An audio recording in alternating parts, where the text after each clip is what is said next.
Hello sa inyo mga bay, welcome back ulit sa ating channel and update lang tayo sa nagaganap na FIBA Asia Cup 2025 sa Saudi Arabia mga bay, no? So matapos nga yung laban kahapon kontra sa Australia, Gilas Pilipinas, kung saan natalo tayo sa score na 84-60. Naglaro naman sa second game mga bay, no, ng quarterfinals sa bracket natin ang Iran versus Chinese Taipei. And talo yung Iran rather yung Chinese Taipei mga bay, ano, very close game, 75-78. Yan. So actually lumamang pa to, come from behind win yung Iran dito mga bay, no. Walang nag-expect talaga na magiging ganito yung kadikit yung laban, and tinambakan pa ng Chinese Taipei itong Iran mga bay sa first half ng 21 points. Okay, and ayun nga, na-comeback ng Iran sa pamamagitan ng kanilang mga veteran na sina Kazemi. Yan, grabe yung ginawa ng Iran dito para pagsimula ng second half, binawian talaga nila yung Chinese Taipei mga bay, ano. Sobrang dikit ng laban mga bay, ang ganda. Walang nag-expect na magiging ganito kadikit. Marami yung nag-expect na tatambakan ng Iran yung Chinese Taipei, pero hindi. Kabaliktaran yung nangyari. Yung Chinese Taipei pa mismo yung nagtambak sa Iran ng 21 points, ano. So sayang mga bay, no.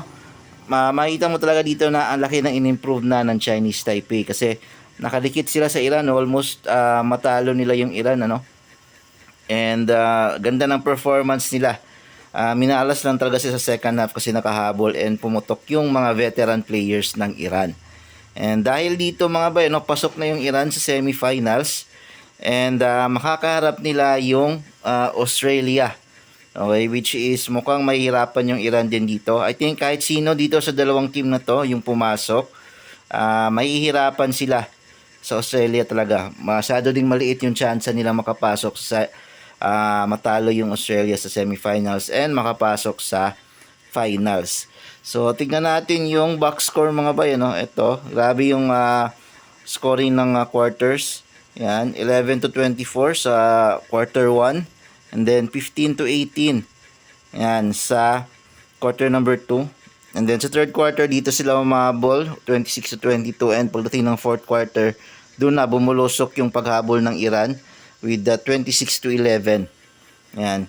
So ang best player dito sa Iran, check natin si Muhammad Amini with 30 points. Yan, si Vahedi with 21. Yan.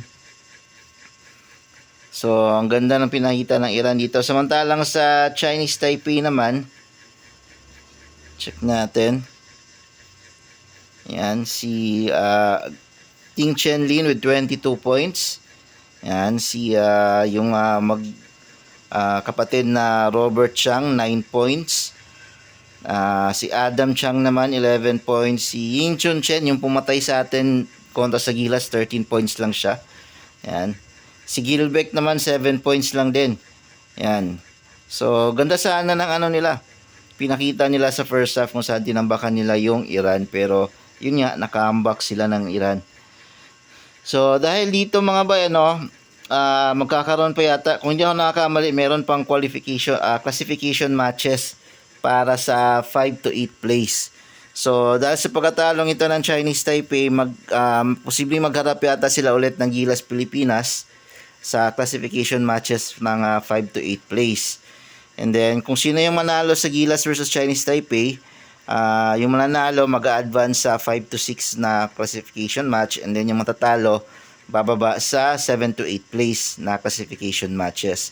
So maghihintay niya lang sila sa resulta ng New Zealand at Lebanon at saka ng Chinese at South Korea. Mamaya yan mga bay, alas 7 at alas 12 ng madaling araw dito sa Pilipinas. Sobrang ganda ng mga quarterfinals matchup natin mamaya.